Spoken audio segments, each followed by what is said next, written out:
Hi, everyone. Wow, I'm glad to see so many of you here braving the cold. Hope you got some good food and some drink out there. We're here to be a home for you guys. One of the best things about this house at Sunrise is that we are representing all of Asian America. And one of the dangers and one of the pitfalls of talking about Asian America is that we often are portrayed as a monolith, where all of Asian Americans have the same values, have the same stories, and have the same culture. Now, we at Sunrise have the opportunity to tell you about all the ways that that is not true. And one of the cultures that often gets overlooked in talking about Asian America is the Native Hawaiian culture and Greater Pasifika. So it was really important to all of us at Sunrise to dedicate a panel to talk about the journey of Native Hawaiians and Pacific Islanders and their storytelling, how far we've come, what the challenges are, and where we have yet to go. So these next 45 minutes are going to be dedicated to just that. To help me do that, we've assembled an incredible group of panelists, and I'd love to introduce them to you one by one. Now, I had to write all this down. Their achievements are too numerous for me to memorize. So let me get to the right page. Yes. To start us off, we have an award-winning producer from Hawaii. She's worked in the production industry for over 30 years. I first met her when she was working on Lost. She then went on to work on Hawaii Five-0, where she was credited as a producer. She's worked on projects such as The Wind and the Reckoning, Monarch: Legacy of Monsters, Wrecking Crew, starring Jason Momoa and Dave Bautista, where that's shooting right now in Hawaii. Chief of War, the Jason Momoa project that did not shoot in Hawaii, and we'll talk about that. She served on the board of directors for the Hawaii International Film Festival for 15 years. She started all the way from a production assistant to now one of the most established producers on Hawaii, and she's working on a national level. Please welcome Angela Laprete.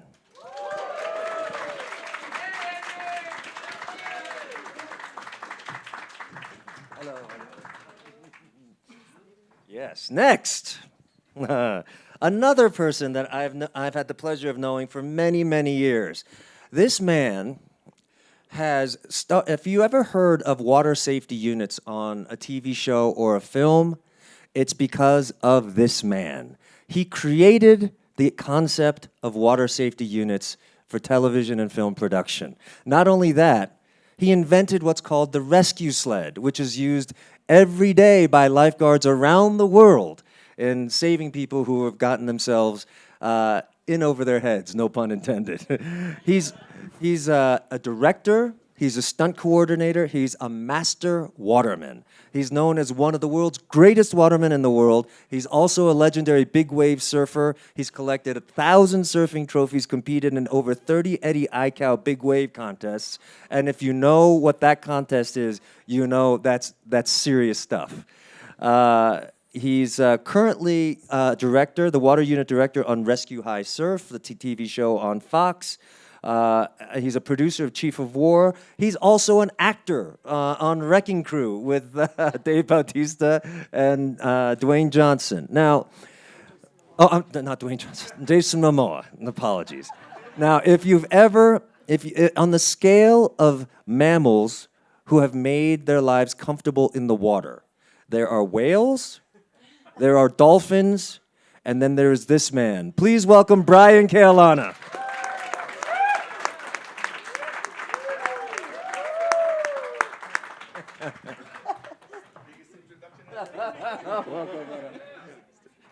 All right.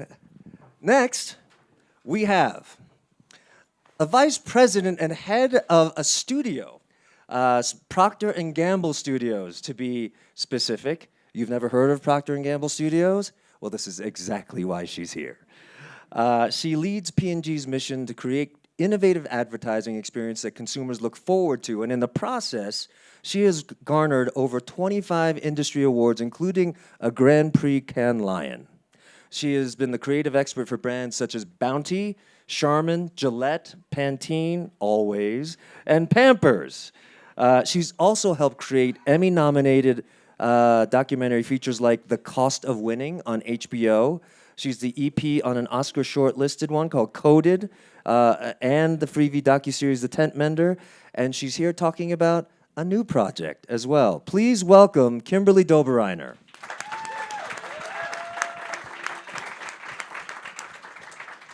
Welcome. And last but certainly not least, we have a director. This director is Melbourne, Australia-based. She's directed music videos for artists like Jen Cloher and Vance Joy. She's created content for companies such as New Balance and Vice Media. She directed the 2023 short film called Hafakasi, winning Best Emerging Australian Filmmaker at the Melbourne International Film Festival. Her short also was showcased at Tribeca. You might have heard of that film festival. And this year, she is at Sundance with a short that is in competition in the short film category. It's called Stranger Brother. Please welcome Annelise Hickey.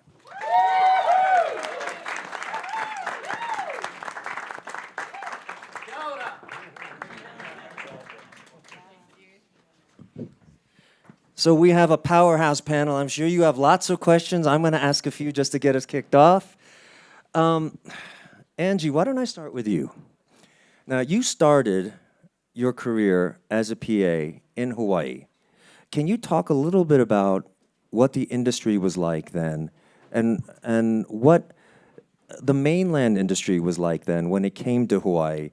And briefly, if you can, just give us an overview of where the industry is now compared to that time. Aloha, everyone. Yeah, that was a long time ago. So 30 years or a long time ago, I graduated from UCSB for film school. I did, the traditional route of what you think you would, if you were interested in film at the time. My first, as a PA, it was a Race to the Sun with Halle Berry. I remember that because I knew nothing about anything. And I learned a lot then, but as I work, because we only have 45 minutes, I'll make it very brief. But what really, I think back then it was studios coming to Hawaii. Hawaii, everyone comes to Hawaii to shoot.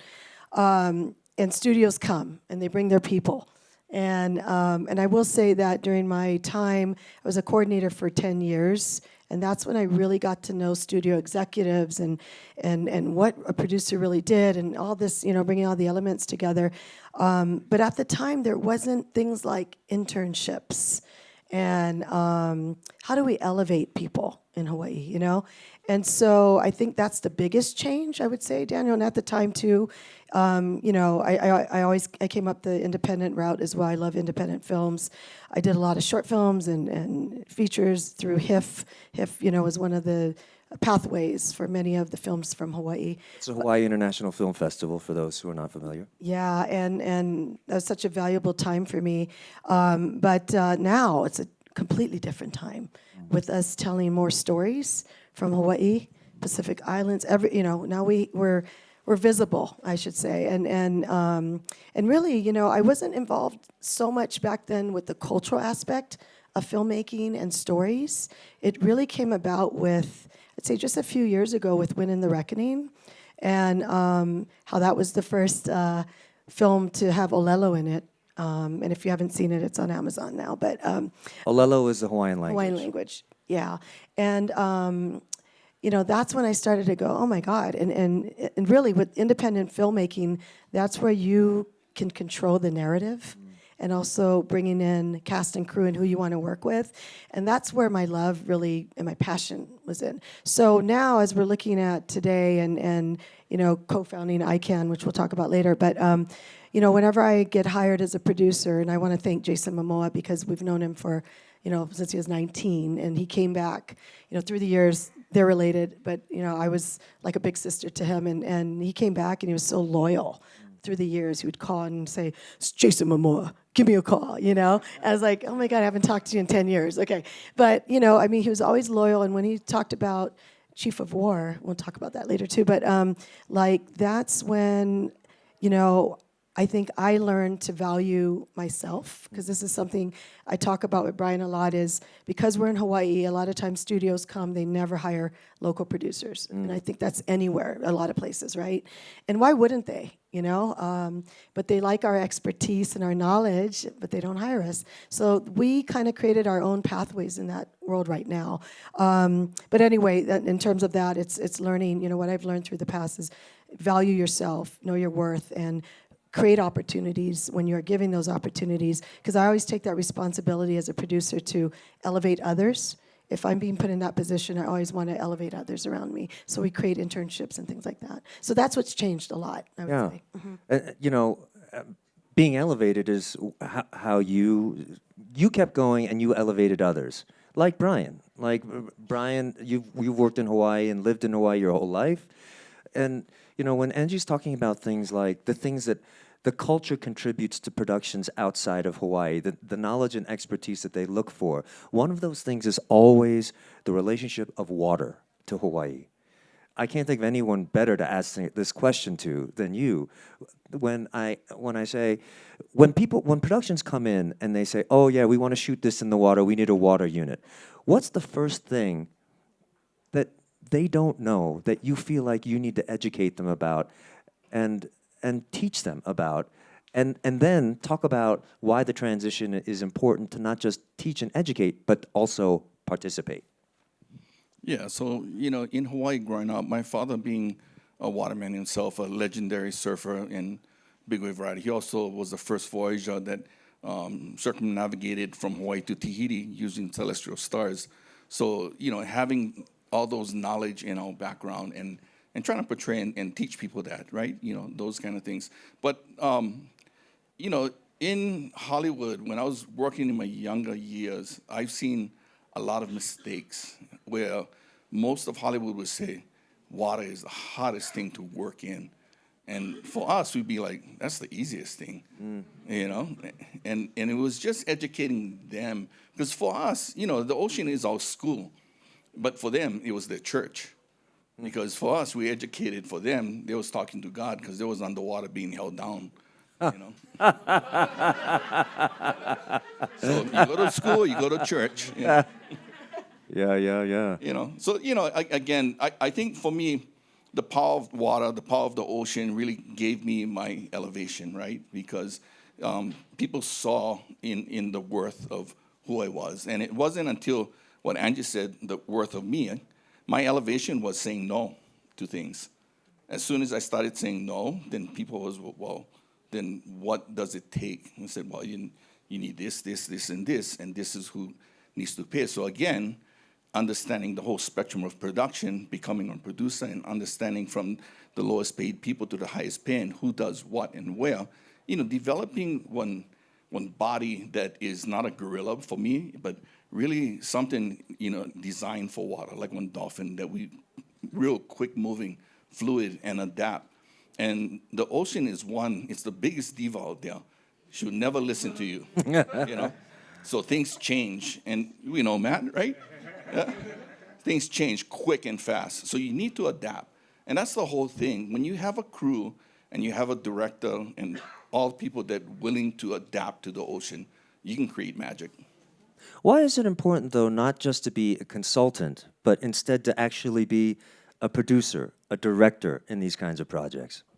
I think, you know, again, it's the part of how much time do we spend educating versus you have the answers, you know? So I rather hire people that I'm not babysitting or educating. They already got the answers. So hire these people, and it's like they know what to do.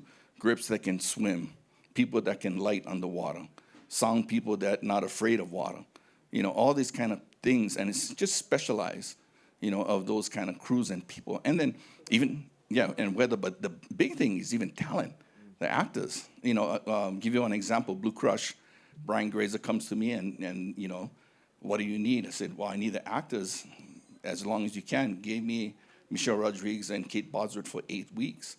And then we ended up teaching them to where Kate can hold her breath, and she was surfing giant waves, and she was super comfortable in surf. So I think it's having the talent, and like you, Daniel, at Lost, right? Having a time with you guys, and then having that trust, because, before you trust me, you got to trust yourself, trust the process, trust our team. No, I had to trust you first, and then I could only trust myself. I give you an inside thing, because, everybody says, what about the sharks? And I go, well, if the water's salty, there's sharks. The other thing, too, is that, we would have guys that we watch and look for them. So we feel comfortable as long as the water's clear. But we have people always watching. So for us, we have a code that we would say jellyfish. So when, so when Daniel hears guys, jellyfish, pull guys out of the water, right? Okay, we're going to move spots. Why are we pulling out? I go, I don't like it sting, but that was the code, right? Just so the talent not freaking out. This is a true story. If anyone remembers the end of the first season of Lost, where a bunch of us are on a raft, we were shooting at night in open water many nights in a row, and Brian was out in the water when we were on the raft, and we would constantly hear like, "Oh, jellyfish," and I'd be like, "Why are we so scared of jellyfish?" And only after we came back on the shore did we realize that jellyfish was code for shark. Yeah. Totally safe. As long as we can see them, and they're there, and we're here. So speaking of sharks, no, I mean that as in Shark Tank, because everyone needs investors, and everyone, all the creatives on every panel that you're going to see at Sundance always will say the same thing. It comes down to the decision makers, the people who can give us the money to execute our visions. So tell us, Kimberly, why P&G decided to get into this space, and what its mission is. Yeah, hi everybody. It's great to be here. So thank you for having me. P&G Studios actually restarted in 2019. I'll give a little known fact about P&G. We invented the soap opera, right? Back on radio, because we put soap products around it. So we've actually been in film and broadcast and creating stories for a long, long time. And the reason we did that, and it's actually very true today, is we make products that everybody needs. If you wash your hair, if you do laundry, if you take a shower, if you need deodorant, if you need diapers, right? So we want to be with people every single day in serving them. So we looked for stories back then where we could be with people every day. And so as we recreated and looked at P&G Studios and said, what could we do? It's part of that. How do brands find ways of connecting with communities and with people in ways that are through stories, through insights, through their unique understanding, so that you can create a conversation with the brand in a different way than you would through traditional advertising. And so looking at the power of stories and what we can do when we create connections authentically. I didn't want us to use that word. We use that word all the time, but it's so critical that you're really listening to the nuance and understanding the stories that people are telling you and finding a really good reason for the brand to be a part of that story, or even just around the story, not in the story, right? So as a studio, we're not looking to become a big studio. We're looking to find powerful, interesting stories that people want to watch, where our brands can authentically be in and around. So that's why we're doing it. Wow, thank you. How much of your brand's mission is centered around underrepresented culture, underrepresented peoples? Is there an emphasis there? Our brands are looking to serve every person. And so to do that, we really have to make sure that we can't send one message and assume it's going to be relevant for everybody.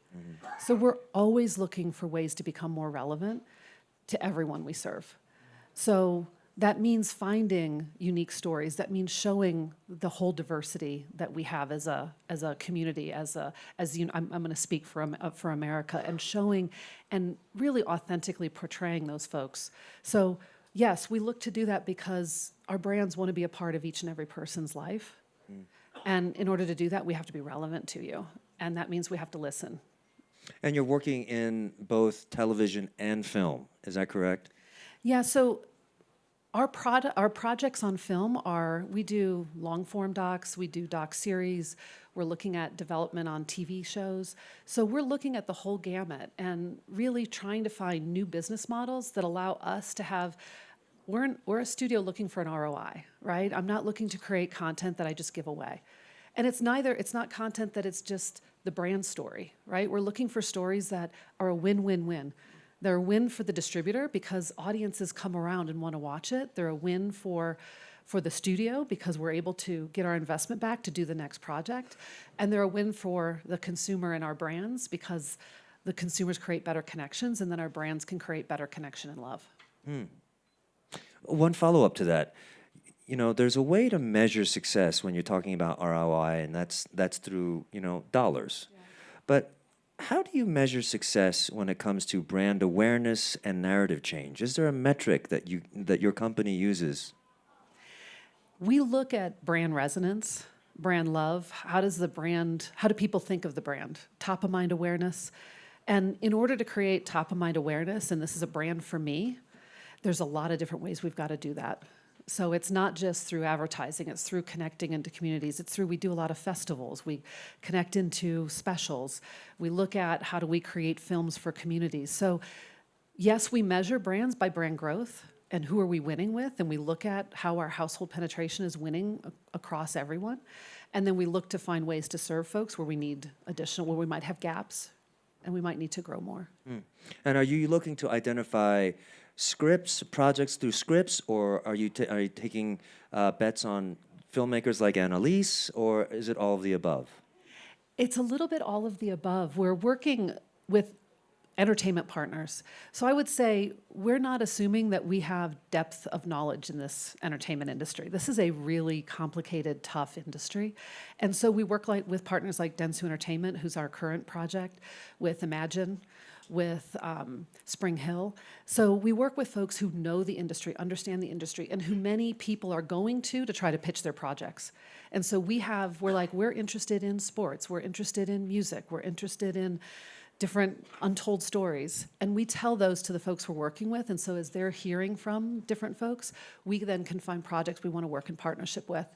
We're not looking to do it ourselves or on our own. We're looking to partner with folks so that we, one, risk mitigate for everyone, but also we go in with better knowledge and better understanding of the industry. Got it. Well, let me take this opportunity to introduce you all to Annelise.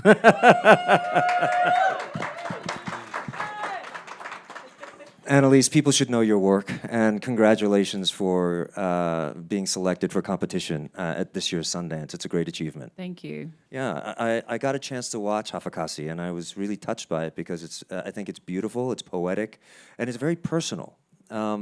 And I haven't gotten a chance to see Stranger Brother, which is the short film in this year's festival. Go see it if you can, because I want to as well.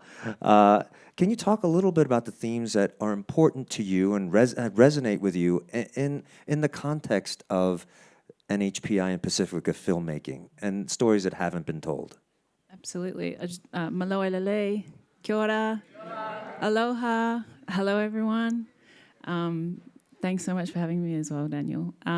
I guess I live in Melbourne. I'm Tongan Australian.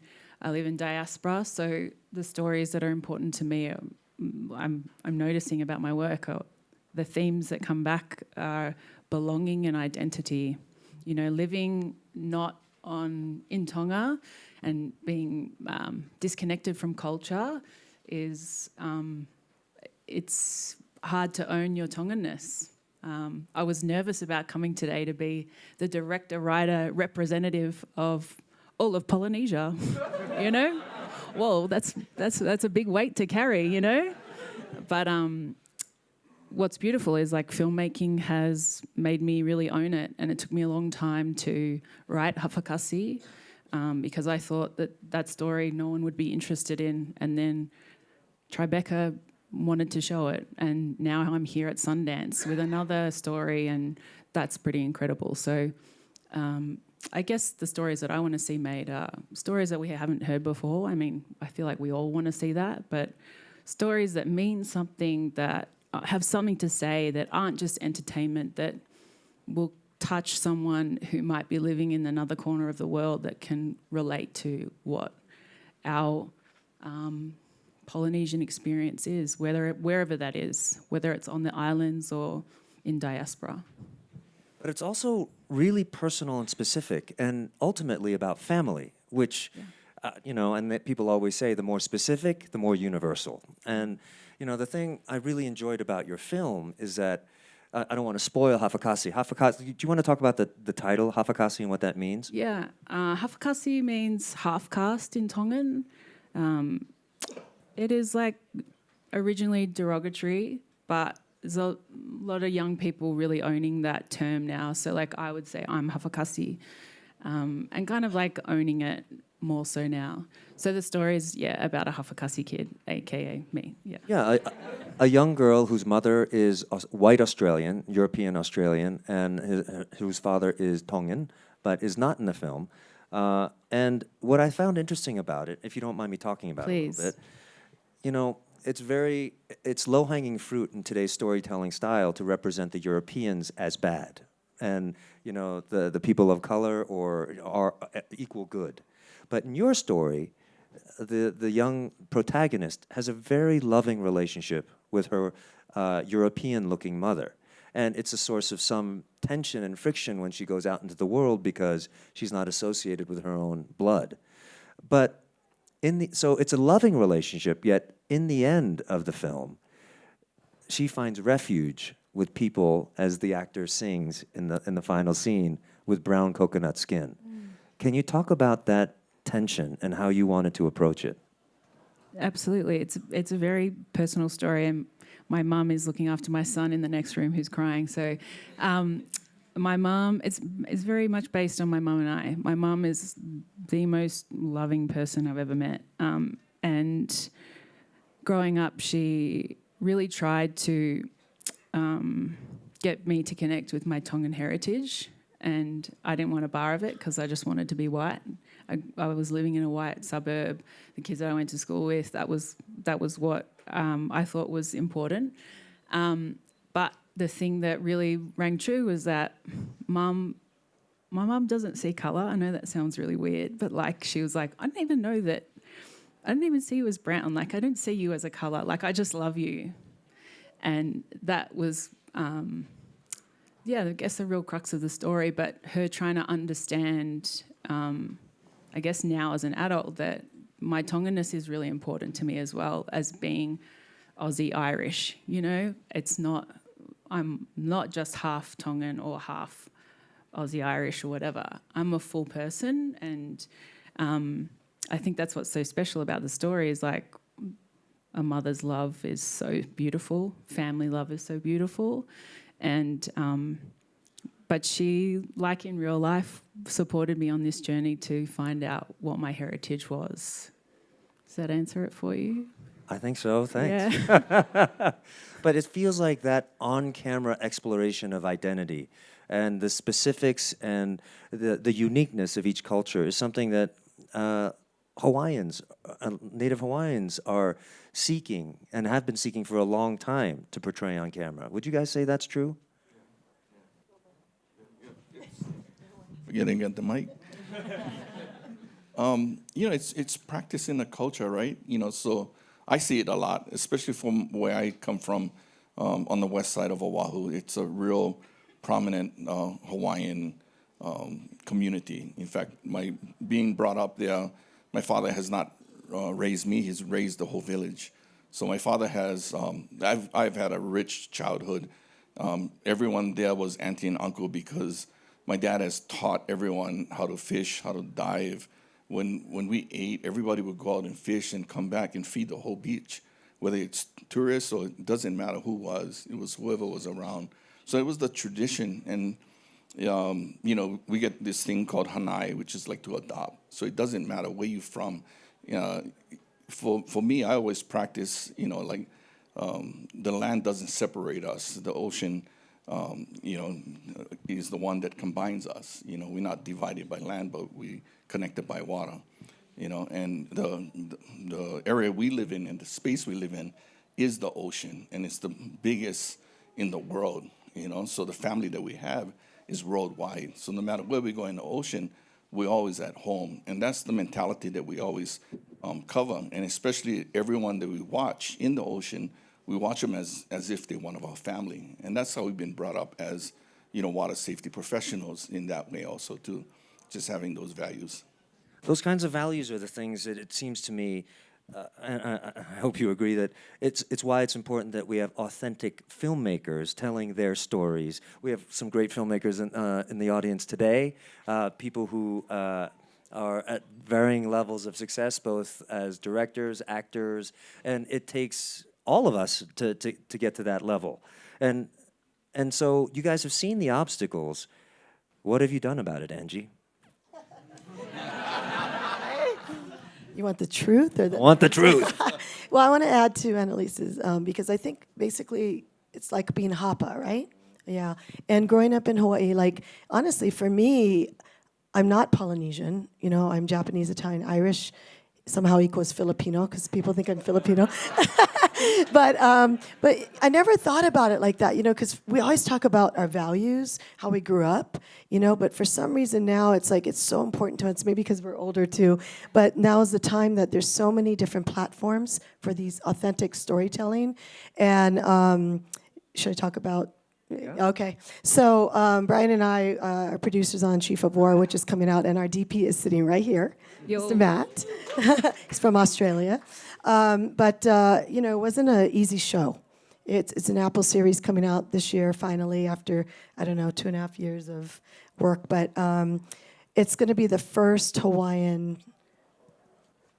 authentic storytelling, episodic, 9 episodes to come out with, Jason and Pa creating it, 2 Hawaiians at the helm, And this is really the first show to come out. And it wasn't easy for Jason, He had to wait, I believe, when he was talking to some students, that he had to wait till he became Aquaman before he could actually pitch this show and anyone would listen, And that's really unfortunate. But it's the truth. And I think that even till today, I think, Daniel, what stories, and, we get people coming up to us always wanting to have us read scripts and, from Hawaii, and we wish we could read them all. But I think when Chief of War comes out, it's really going to turn TV into something really different. You've never seen anything like this. It's incredible. But we, as producers, had a big responsibility of keeping it as authentic as we could. The sadness of it, as a lot of you may know, is that 30 days were shot in Hawaii, and the rest was in New Zealand, which was about 6 months. And we love Aotearoa, but it was kind of a bummer, But so we're working hard to see right now, proactively, we're working with the government. Also thinking outside of the box. We think for a show like this, the state takes too long to do things, and that's the truth. We had the governor on set the other day for the Wrecking Crew, and Jason sat right next to him. It was like, so what are you going to do? So it takes that to happen, and we're trying our best to really keep work in Hawaii. That's our focus. Yeah. I think that's such an important point that you bring up, because there can be creatives and there can be producers who want to shoot authentic stories in Hawaii if it's locally based story, but it takes more than just us. It does take infrastructure, governmental infrastructure, to help with that endeavor also. New Zealand has really supported the filmmakers through some of their initiatives and their projects. And it can be a model for a lot of Pasifika, to help tell their stories and have the government help tell the stories, because that's narrative change, and that is, as Kimberly might put it, brand awareness. What I just want to add, though, what we face in Hawaii is infrastructure. We're up against New Zealand, who has an incredible incentive, infrastructure, exchange rate, non-unions, all of that we can't compete against. That's the truth. But we are looking at other ways of thinking out of the box, of maybe cultural organizations to come support Chief of War. Well, let's talk about one of those other ways of thinking out of the box. You and Brian created an organization. Do you want to tell us about that? Yeah, we started International Cultural Arts Network, which is ICANN, a year and a half ago, really because of Chief of War. What we saw happen were the missed opportunities of, for the first time, an incredible show about Hawaii, about Hawaiians, the history of Hawaii, and 30 days in Hawaii, and then most of the roles went to a lot of Maori actors and Tongan actors, and rightfully so. Incredible talent, the Temuera Morrisons, the Cliff Curtis, and what we saw for our actors, and that was our low-hanging fruit, was there's no training in Hawaii. There's no steady training, and so our program brings in professional industry folks like Daniel, not teachers, but industry professionals that come in, and we have a community of about 50 actors that we culminated in the last 2 years. Dave Bautista, Jason Momoa. Yeah, they've who all else? come to our. We had the Tia Carreras, the Kelly Who's, Cliff Cliff Curtis, Curtis, Tim Weddis. Yep, they all came in. But that I think that's what we can say about us too is over 30 years, our connections with all of you and being able to work in the business. That's the opportunity we try and take to elevate others. And we're the only organization, I think, at that level with the training of it. And we have writing as well. We're going into the other crafts, producing, directing, all of that. But, what we see is the outcomes. That's really important for us. And just in Wrecking Crew, I think we cast about 5 ICANNers, and things like that. That's how we elevate. So. Yeah, you create it for yourselves. And you also have, that's part of it, and also help having people like P&G in this instance to help elevate as well. And Kimberly, maybe you can talk about a specific project that you've been working on that involves Hawaii. Yeah, so we've got a new project coming out called Culture of Winning, Polynesian Football Pride. And it is rooted in a story that was brought to us by Dentsu Entertainment. And it's the high school kahuku in Hawaii. And it's very much of an underdog high school. They don't have a lot of resources. They were coming out of COVID. These boys went through really tough times. They lost 2 coaches that passed away. And so we were in the midst of telling this story when all this came about and around their drive back into trying to win the championship versus St. Louis, which is the private high school. So this is where the story started. This is where we started with the story. But it also, has grown into this understanding of the power of the Polynesian people in NFL and the success in football and where that comes from and what's driving that, and really looking at what are the cultural elements, family, toughness, community. We've talked a lot about fathers, sons, uncles, brothers, it's the heritage that they grow up with. And so talking both about those that have success in the NFL, and we could show a clip a little bit about this, as well as these up-and-comers who are, toughing it out in the Kahuku High School.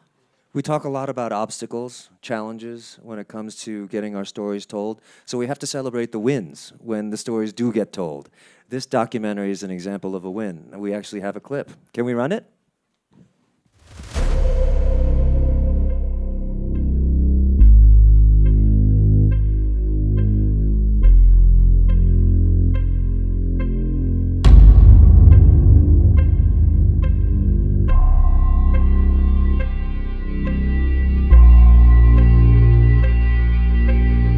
My grandfather prophesied over me. One day, our last name would be known all over the world.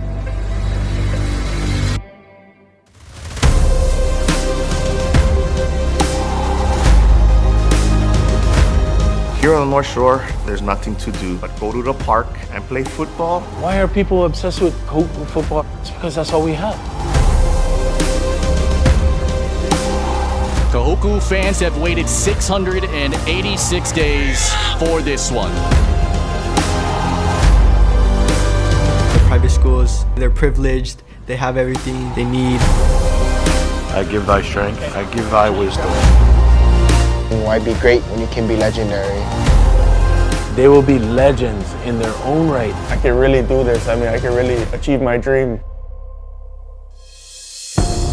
Your name in a Samoan culture is one of the biggest things. It's like gold. It either makes you or breaks you. Nalu is also a great football player. He's going to be training this son of his to be the best.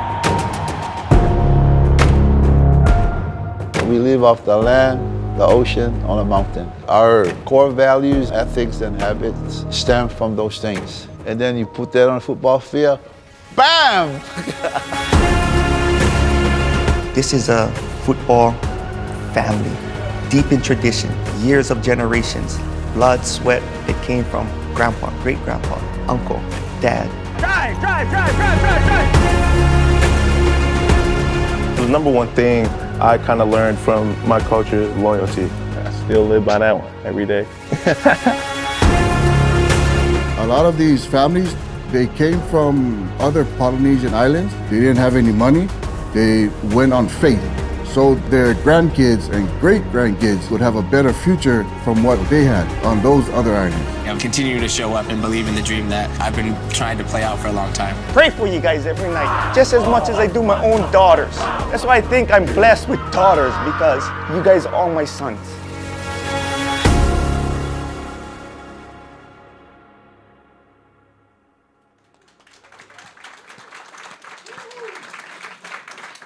So you can see why it's important when you have a story a story like this to tell, that we look for any means necessary to finance it, whether it's traditional financing or new and alternative financing like people at P&G Studios. And I can tell you that this has not only been successful in this case, but from this very Sundance Festival last year, there was another Native Hawaiian project that got fully financed from the Robert Wood Johnson Foundation through meetings here and a panel like this one. And so these things, so thank you to the Robert Wood Johnson Foundation, Belle Gerard, if she's here. Thank you, Belle. These are the people who can enable our stories to happen. And so it's important that we approach this kind of storytelling from every different angle, from the producers to the studios, and of course the creatives. And so to end this panel, I'd like to finish with the creative and the artist, because that's really where it all starts. So, Annelise, the movie ends. Hafakasi ends with. That's the real star of the show. That's Tui, Annelise's son. Yeah. The movie ends in a place where it feels like it could be the first act of a much longer story. Where would you take it from here, and where does the journey creatively tying into the story of this panel? Where do you think we go? So glad you brought it up, Daniel, because I'm developing Hafakasi into a feature. Yeah, thank you. So I'll be best friends with the three of you, obviously, by the end of this weekend. So yeah, I guess sorry, I'm so can't concentrate. What was the question again? Sorry. Where would you like this story to go, and in the context of where the journey of these stories can go? Yeah. Okay. So I obviously want to get this story made, and I want to see collaborate with people who know what they're doing. You know, like I haven't made a feature before. It's new territory for me. I was lucky enough actually to do a few days on Chief of War in Aotearoa. Matt Chung, who was the DP, is DP'd Hafakasi and Stranger Brother, and he invited me over just on the down low, and that was an incredible experience. So like seeing other bigger directors like Justin and watch them work has been incredible, and I think that has really helped inform how I want to be as a director. So having those opportunities to see other bigger directors work would be helpful for me, and I'm sure other directors in the audience. But yeah, and then just getting a cheeky meal off Jason Momoa, if anyone knows him, or P&G Studios, that'd be sick as well. So yeah, financing it is obviously, we're in very early stages, but that's kind of where we're at, I guess. Sounds good. Well, thank you guys so much for your insight, your knowledge, and sharing all of it with us. Please join me, everyone, in saying thank you to our wonderful panel. Mahalo, Daniel, for having us. No. Thank you. Thanks. Thank you, guys.